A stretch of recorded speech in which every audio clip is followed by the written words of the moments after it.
Take two. Take two, lecture 18, 19, 18 or 19. What's your ratio? Zephyr's up. Okay, I figured. Rape is bad and lying's bad, therefore rape is lying. No. Okay. They're not the same thing, are they? No, they're not.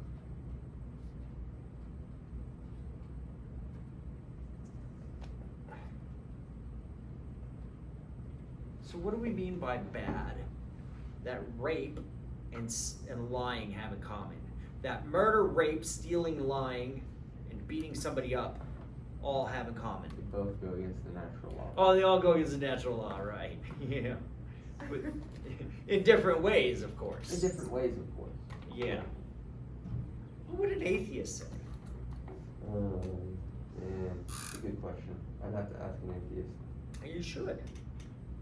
You should press them on this. Because atheists tend to think they're smart. That's why, they think they're so smart that they're atheists, right? And only stupid people believe in God, right? So he asks the question, what does it mean to be good? And what is a feature of all good things that we call good, right? Or what does it mean to be bad? And in a weird way,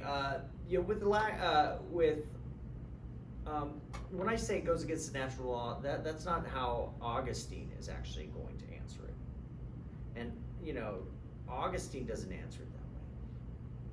Of course, Augustine's a Platonist, and so we're going to want to know how is it that Augustine, as a Platonist, answers what it means to be good, and what does it mean? Because this is one of his biggest struggles as to why he had a hard time believing in God, was that he had a hard time reconciling how does God exist with evil, right? If a good God exists, why does evil exist at all? Wouldn't a good God get rid of evil? And if he's that good, and he does it well, if he does get rid of evil, then he must not be that good, right? Or he may not be able to get rid of it. And if he's not able to get rid of it, it must not be all that powerful. Now, of course, there are great answers to this, because you cannot have objective good and evil without God. And if there is objective evil that calls into question God's existence, well, God must exist. Because it's like saying you can't have a shape or triangles without shapes, right?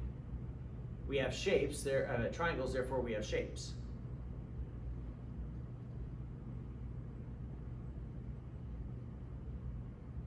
So murder being bad, right?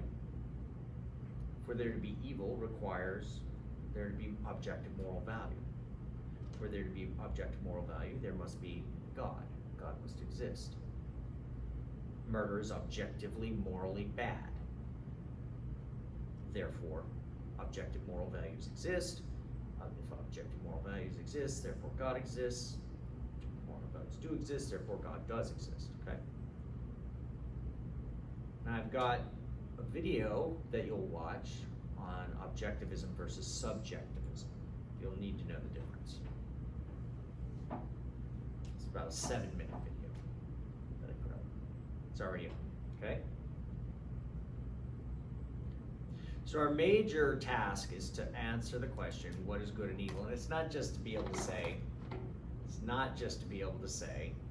good and evil has to do with the natural law, okay? And the natural law is grounded in God, okay? Because there's gonna be more to it than that. Because you're gonna have to also give an answer to, well, what did Jeremy Bentham and Mills say? Jeremy Bentham and John Stuart Mill say? What did they say? What did Kant say? Because these are different theories of the good, and they're going to give different definitions.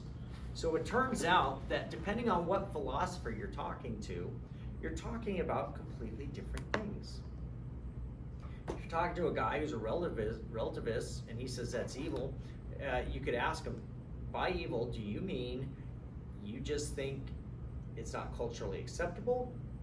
And they'll go, okay, yeah, sure, let's go with that, right? But that's something different than what one who is a natural law theorist would say. You've got the same word but different meanings. And what is that called when you use the same word but have different meanings for the word? It's called equivocation. Okay? And that is a fallacy. A logical fallacy that you do not want to fall into. I use the word rights in that natural law lecture, right? And some people refer to rights as things governments give you, and some refer to those things as what God gives us, right? Okay. If I say I have a right to life, and some people, a woman says I have a right to life and I have a right to an abortion. Okay? There's an equivocation there because the right to life is an endowment by God. The right to an abortion is that which was posited by man. They're two different things, but they both use the same word called right, R-I-G-H-T. Okay? One is a permission granted by men. The other is an endowment based on your design. Both use the same word. Okay? So when we talk about good, we want to make sure that we are using what's called univocal language. When we talk about evil, good and evil, we want univocality. What do we mean by univocal language? When we use a word, we're using the same definition whenever we're both using it. We are using the same definition for the definindum, okay? The same meaning for the same term. That means we're not talking past each other, okay? That means we're talking about the same thing. And so that when you talk about, you want to know that if you're talking about good and evil with somebody, this becomes very practical. When somebody's saying, you're talking about an ethical issue of our day, and you're going to talk to people, and as a Christian, somebody may be, I can't stand how you Christians want to get in the way of women's rights. Okay, women's rights, what do they mean by women's rights? The right to vote? No, Christians aren't trying to get in the way of women's rights to vote, right? They're trying to get in the way of women's legal right to do what? Have an abortion, right?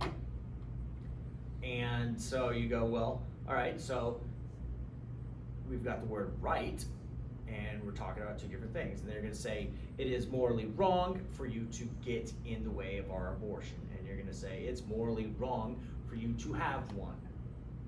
Okay? Are you talking to each other or past each other? You don't know yet. First you say, what do you mean by right? Do you mean an endowment by God that He has created you with, that says you were created in order to kill your baby? Okay, I doubt that's what you're saying by right.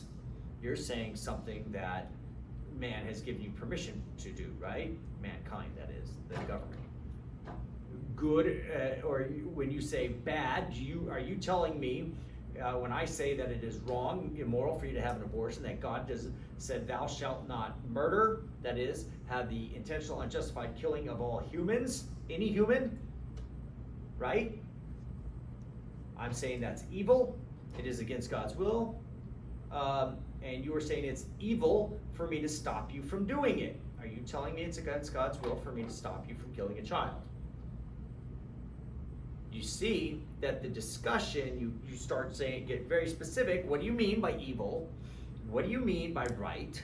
What you're going to find out is you're talking past the person. And you're probably going to find out you're not even going to get so far as a person really getting very specific on you, because they're going to run away from you. And because once the conversation becomes very clear, very few people are going to say, no, God really wants me to do this, it's good, So we strive in ethical theory to do one thing: define good and evil in order to speak univocally with those with whom we'd like to convince. Does that make sense to you?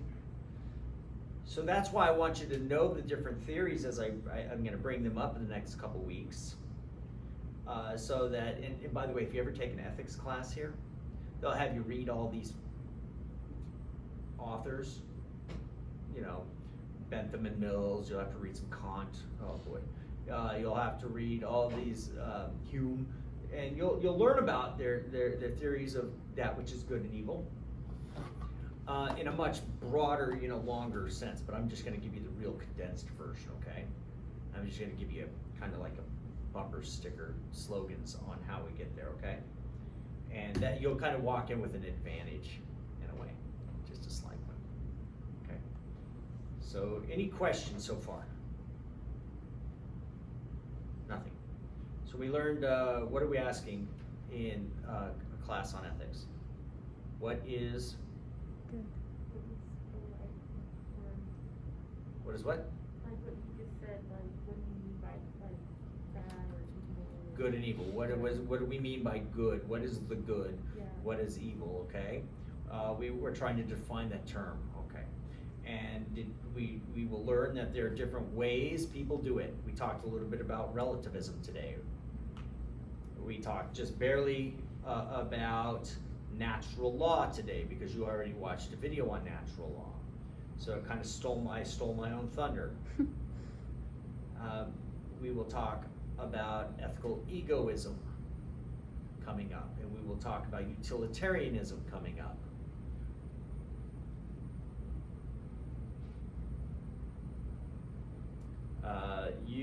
Was it you or you? One of you mentioned emotions. I think I did. You did. Emotivism we'll talk about as a theory. That ethics is nothing more than an emotive response to something. Okay?